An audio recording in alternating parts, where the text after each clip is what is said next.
Лейбл был сделан в 2010 году. Ну и тогда ни хрена, короче, не было. Ну, вообще информации не было. То есть мы пытались понять, как работает лейбл чуть пораньше, да, на примере Excel Recordings, это который Prodigy. Да. И мы туда послали диск, в общем, по почте.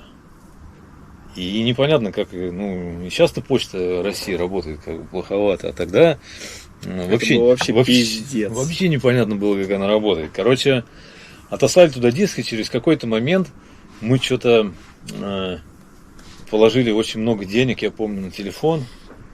Позвонили. И позвонили, да. И начали туда набирать. А английского ни у кого нет. Но там ответили. И где-то у меня есть эта запись, наверное, сейчас вряд ли найду, где-то здесь на компе запрятано. Как мы туда звонили, мы это записали. Но там было что-то типа hello. Listen to my promo. This is XA Recordings. Она там yes. И она сказала, ну это когда я уже сейчас понимаю, что типа она сказала, с кем вы хотите поговорить, да? А мы на этом моменте уже завалились. И типа так и не поговорили, так и не поняли, что там с этой демкой, что там с промо, там, ну, короче, ботва вот эта вот старинная. Но зато нормально развлеклись. Короче, информации было 0. Они ответили вам на посылку? Нет, ничего не ответили. Все, но тогда было... Возможно, не дошла даже. Возможно, не дошла, да. Ну и тогда такие же правила были. Что типа, если тебе не нравится, да, если, вернее, лейбл не нравится, он не отвечает. Ну просто. Он просто скипывает. Да. Может быть и дошла, да, просто не ответил. Может быть и дошла, да. Может просто скипнули как бы и дальше пошли. Ну все равно, в начале пути там музона-то особо не было. То есть он был палка, два струна. А как вот Эсси Слейтер уже у меня в интервью сказал, что типа... Ребят, вы когда начинаете, да, вы не можете на самом деле выйти из своей шкуры и посмотреть на свой музон со стороны. Вам кажется, что вы сделали что-то там типа стоящее. Бля, да? Это тяжелая такая трудная штука. А на самом деле музон просто нуждается в еще большем опыте, то есть который надо пройти. В общем, тогда были лейблы, питерские были там. У Беса был лейбл, по-моему, свой, да, там Рекордс. Там Рекордс, именно. Да. Хуэси, бля, помнит. Жеки, привет. Так я туда, кстати, свою палку два струна тоже посылал. Да? Да. В те года? Да, и Бес меня, кстати, отшил. Ну и правильно сделал. А так бы я, может, застрял бы на этом. Информации не было. Это все было до 2010 года, твои отсылки. Да. И в 2010 году был свой лейбл, и там мы действовали просто по наитию. Ну, как бы, вроде надо делать вот так. Вроде как бы я сам выпускался же на турбо уже там тройку лет. Угу. И я смотрел, как они делают, как они что-то выпускают, там пытаются как-то музон там продавать и все такое, и вроде какие-то потуги были от В 2010 году кто у тебя из дистрибьюторов был? Бельгийцы, Ньюс. Не слыхал таких. Их сейчас то ли нет, то ли они стали очень маленькими такими, камерными, как бы, да. Поэтому и не слыхал. Наверное, и после них ты уже потом переключился на кого-то другого, да? Да, там, по-моему, 2 еще попытки были, потому что лейбл-менеджер сменялся, их там, по-моему, поменялось 3 или 4 человека. Все эти лейбл-менеджеры, они хорошие ребята, но по опыту, по минимальному опыту нельзя было как бы делать больших дел. И поэтому лейбл все время вот так вот трын буксовал, но как бы технически он оставался в строю, но все время буксовал из-за как раз, наверное, человеческого фактора там и так далее. Но сейчас вроде вышли на финальную как бы стадию, вся инфраструктура уже готова, всякие, я не знаю, бумажные, вот это волокита, юридическая, денежная, да, то есть все, теперь можно уже начинать работать. И как раз под стать, я же все время думаю, какой будет основной звук у лейбла, понимаешь? Потому что у, так скажем, начальника лейбла нет абсолютно четкого стиля или выражения этого стиля.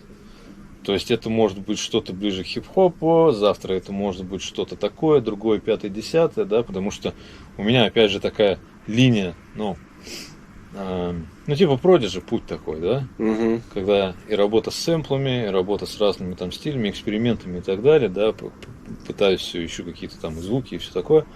Вот, и, соответственно, нет яркого такого сегмента, в который я бы сам встал.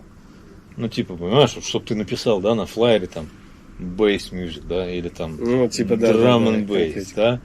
То есть вот ни один стиль нельзя подписать. И это, с одной стороны, это хорошо, это потому что это интересно и так далее, а с другой Вот. стороны, это плохо, потому что это не сегментировано, а люди очень привыкли к сегментам, люди привыкли смотреть вот рамочками.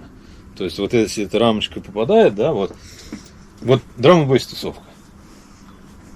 Драм н бейс тусовка слушает только драм н бейс, топит только за драм н бейс и все, В и основе, драм н бейс да. там. Ну, типа, в основном, да. Вот. Хаус-тусовочка или техно-тусовочка, может быть, кто-то более лояльный, но там то же самое, на самом деле. Кто слушает техно, они слушают техно, только техно. Так вот тебе ярче пример. Chemical Brothers, Prodigy, они же размыто, пишут, что хотят. Конечно. Помнишь в Chemical Brothers первый альбом? Live at Home, или как он назывался? Такой брейкбитовый а-ля с эйсидами, ну, вот в Не духе помню прочее. точно название, но у меня А потом есть. прямая бочка у них пошла. Вот. Потому что им больше понравилось. Вот, так. да, более взрослый уже там по-другому. Но в То любом есть случае, у них просто какое-то самовыражение, да? да, сегмента нету Да, конкретно. да. И вот это, Так и ты в этом же плане вот, направлении. это к чему я стремлюсь как раз. Вот, ага. А для лейбла это тоже плоховато, потому что люди, подписывающиеся, например, в инсту на лейбл, да, ожидают от лейбла что-то одно. А мне все время помнятся слова Лема Хоулита, когда он делал свои первые вот эти вот альбомы. Он говорил: вы ждете от нас вот это? Типа, а хрен вам. Мы сейчас сделаем абсолютно другое, как бы. И нам насрать вообще. И вот это как раз и завело всех фанатов, и вот фанаты до сих пор, как бы, самые грандиозные фанаты здесь в России, кстати. Ну, потому что подходит по Да. духу вот этого всего. Димка Горди раскачал, будь здоров, блин. Димону тоже привет. Знаешь, я не определился со стилистикой. Не могу до конца определиться, потому что нравятся иногда и очень разные треки. Сейчас, мне кажется, будет более актуально, что музыка будет просто иметь характерный звук какой-то.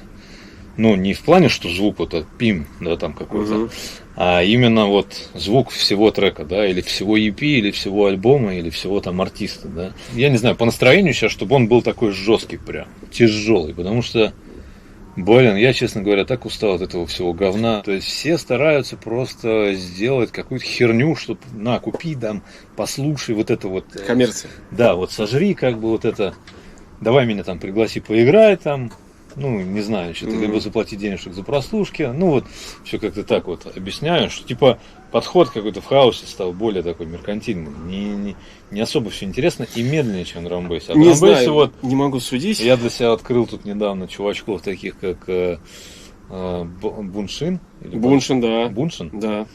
Есть некоторые там радикальные какие-то продюсеры, которые говорят, типа, ой, я только работаю на софте там, и я на софте тебе сделаю, что хочешь вообще. Ну, типа, я предпочитаю не такой радикальный подход. Мне нравится, когда и то, и все, и пятое, и десятое, когда все абсолютно технологии используются. Потому что технологии сделаны для людей, как бы, да. Ну, те ребята, которые так говорят, я тебе на софте сделаю, видимо, пока что не созрели до каких-то аналогов там и так далее. Да, возможно, Синтов. да. Железо, короче. Да. Но, то есть, железо-то бывает разное. Да, Бывает в том-то железо, и дело. которое излучает звук, да, ну, Мы не говорим про то, что эти парни какие-то странные, но в любом случае они мастера, которые на софте работают и делают звук схожим с железом, с аналогом. Это просто, реально респект. да. Но вот так вот конкретно себя прям вот загонять в рамки, я только это и то, ну, окей, ладно. Как бы, но в любом случае, если покопаться, можно найти в железках что-то прикольное, интересное. Да. Музыканты, которые у тебя были подписаны на лейбле, остались или уже в свободном плавании? Часть из них Happy осталась. Box был, Глебчик, Subwave. Да, ну, что-то я давно от него ничего не слышал. Вот, в таком А он сейчас в фантом. Drum & Bass опять вернулся, ушел. С Бопом они альбом выпустили там и так далее. Да, короче, все проекты, которые переключаются с одного стиля на другой, ну, это очень трудно в голове именно переключать, понимаешь, когда ты пишешь сначала попсу, а потом какую-то жесть, или там Drum & Bass, а потом хаус. Это Жек, прям... наверное, все индивидуально, нет? Но все равно, даже индивидуально трудно. То есть, знаешь, такое есть умозаключение каких-то ученых, что даже когда человек говорит на втором иностранном языке, ну просто на втором, скажешь, ты говоришь на русском, на английском, понимаю. в момент переключения на другой язык у тебя в голове происходит некий взрыв, который, кстати, тебе и не даст получить Альцгеймер в старости, на самом деле. Но вот это как раз переключение, это очень трудно. Это мне сначала говорили Томас и Тига очень давно. Это когда мы с ними были там в туре. Вот они говорили, что это супер трудно переключаться с одного проекта на другой и держать два проекта. Ну, что-то в этом роде. Поэтому тоже вот подытоживая за лейбл, то есть это должно быть что-то такое жесткое, да, но в то же время интересное. Ну, то есть я хотел бы немного свою историю переложить на лейбл, чтобы люди старались пытаться экспериментировать и развиваться. Но в то же время, чтобы этот музон был какой-то движовый. А тут уже дело в том, что понравится тебе или нет. Вот. Тебе много... Вкусовщина, конечно, да. Много демок присылают, промок. Присылают, да, но много, наверное, большинство не нравится. Потому что все люди, я заметил, большинство, вернее, этих людей ищет как раз тот самый сегмент, чтобы попасть в нужный лейбл с нужным музоном, типа. Специально, короче, затачивать музон. Да. А мне сейчас нравится немного другой подход, который я увидел очень давно на стриме у Deadmau5. Он сидел там в студии, он говорил, что он хочет от своего лейбла. Он говорит, что мне нравится, когда артист приходит ко мне уже готовы работать. С готовым звуком, сформированным там шоу, неважно, с сформированным имиджем, либо хотя бы с желанием, чтобы быть таким проектом под ключ. То есть вот мне хочется. У меня сейчас есть, кстати, один проект, называется Мур. По-английски? Ну, по-русски и по-английски. Мур-мур-мур. Мур-мур-мур, да. Ну, там что-то московский уголовный розыск или как-то по-другому расшифровывается, не знаю. И, в общем, мы сейчас будем пытаться как раз такой вот пакетный подход осваивать. То есть это, чтобы был пэкэдж. То есть, чтобы один, второй, третий, четвертый релиз, они все были продолжением одной истории. Чтобы это было не просто... Да, вот на тебе там 2 трека, как это было у нас. Люди приходят и говорят, я написал тут, я высрал трек, держи тебе трек. И типа, давай, продавай его, сделай меня звездой. Да, когда релиз, где там бабки. Ну вот, короче, это неинтересно вообще. Потому что, ну, все знают сейчас, что сейчас музона хреново туча. И если ты не уникальный, ну, почти нет шансов. Да. Независимо от того, сколько ты будешь маркетинга и сколько ты денег будешь в это впиливать, да, на рекламу и так далее. Если нет уникального звука, ну, будет пипец как трудно, мне кажется. И поэтому, ну, я не знаю, я здесь не вижу особого смысла двигаться вот по этой протоптанной дорожке всеми уже давно-давно. И плюс, как вот вы с Армадайном говорили, да, типа, как все двигается. Двигается все по кругу. Оно не куда-то двигается там в будущее, да, а оно, ну, понятно, что в будущее двигается, да. Но оно все цикличное, оно именно вот так кругами возвращается. И возвращается, я заметил, некая атмосфера, некое настроение людей самих. То есть вот люди слушают какую-то музыку, да, вот сейчас им нравится хаусет, сейчас им нравится полегче, чтобы подумать, поплавать там где-то, я не знаю, там в облаках полетать туда-сюда, да. А потом, соответственно, наступают другие времена, какие-то тяжелые, сейчас в мире тяжелые времена. Да. И, соответственно, людям уже нужен саундтрек для этого. И вот, я не знаю, я, может быть, не прав, но вот как я сейчас это вижу, это вот так. Я согласен. Да, потому что, ну, вот в зависимости от именно настроения. Знаешь, я удивлялся, когда сначала люди там в первых рядах на каких-нибудь фестивалях или в клубах просто с такими лицами злыми как бы плясали под мой музон, а потом также прыгали под попсу, которая вообще прям, ну, просто ля-ля-ля-ля, там какая-то попса, и у них лица абсолютно такие же, а уже какая-то нескладуха. И для меня такое, что это вообще, как это работает? Ну да, странно. Да. Вот, а теперь я понимаю, что это именно вот настроение людей, как бы, ну, такое вот массовая линия какая-то настроение, да, которая проходит там через меня, через тебя, там, через миллионы людей, да, есть какой-то вот кусочек одного настроения, которое делится на всех, знаешь. И вот эти все настроения, они как бы вращаются, и просто все по кругу. Ну, то есть я сейчас считаю, что пришла пора опять для тяжа. Для жесткого, для какого-нибудь, может быть, агрессивного музона. Я прям скучал по такому жесткому. Что по выступлениям? Пока отдыхаем, некоторые запросы прилетают иногда по России. Европа пока даже минус, непонятно, да. как поехать. Ну, вернее, как подешевле А поехать. запрос-то есть? Не-не-не. Ну да, Запросов. оно и понятно. Но по Европе еще такая штука, что я вышел на тот уровень, что я сейчас все равно не приму даже запросы, те, которые есть, и если даже придумаем, как поехать и так далее. Потому что поехать все равно можно, надо просто... Ну да. Вот как-то вот так. И сейчас у меня помимо лейбла есть еще идея и по своему проекту, по Прокси. То есть сейчас я как раз на том уровне, когда я хочу сделать все правильно, наконец-таки.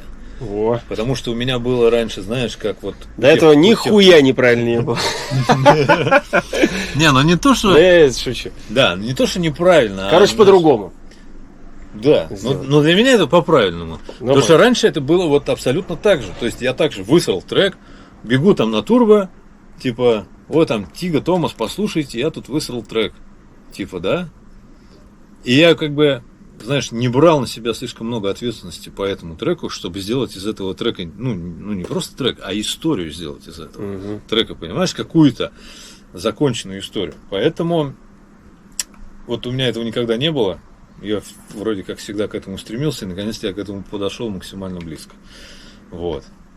И поэтому тоже частью этого всего и является то, что я не выступаю, ушел пока в тень, чтобы подкопить силу. Вот такой план. Ну и когда хочешь расчехлиться, раздуплиться? Ну, когда закончу альбом. И, ну, не знаю, если по времени так... Сколько уже треков написал? Наверное, следующий год. 3. В планах примерно десяточка там? Да не знаю, ну примерно. Ну ты опять же также меня хочешь опять в сегмент, в рамки загнать. Не-не-не, я не хочу. Я хочу, вот единственное тебе могу сказать, что я хочу сделать классический подход в этот раз. То есть это альбом, несколько синглов до, несколько после. И сейчас такая фигня, с другой стороны, моего мнения, она не работает. То есть почему у меня последний и единственный альбом был в 2012 году, а после альбомов не было, были только синглы. Потому что я как бы что-то разуверовал в альбомах. Армадайн тоже про это говорил. Да, сингловая история конкретно. Да. Ну потому что ты типа чувствуешь, что ты сливаешь очень много треков за раз, очень быстро, и кажется, что эти треки летят куда-то в пустоту, да, из-за того, что сейчас музона так вот много. Но на самом деле ответ может быть в другом. На самом деле ответ может быть в том, что, может быть, он недостаточно уникальный, чтобы он просочился, знаешь, потому что я сейчас, да и, наверное, всегда был уверен, что любой хороший музон найдет себе дорогу, как вода, знаешь, вот вода себе найдет дорогу. Есть такое, да. Да. Своего найдет слушателя. Да, поэтому как-то так. Да, завтра ты послушаешь микс. Бейсленд шоу. Это будет, презентация одного из миксов. Да, одного из 3. Я хочу сделать серию из 3 миксов, которые будут абсолютно разные друг с другом. И не всегда это будет то, что мои фанаты привыкли от меня слышать. Типа того. Но зато я сейчас больше открываюсь перед ними, выпуская вот такую штуку. То есть, чтобы люди увидели, что у меня спектр того, что я слушаю, и на чем я как раз и строю свою музыку. То есть, это же самообучение получается. Ты слушаешь сначала музыку, очень много музыки, а потом ты делаешь свою, и, соответственно, у тебя что-то там выходит.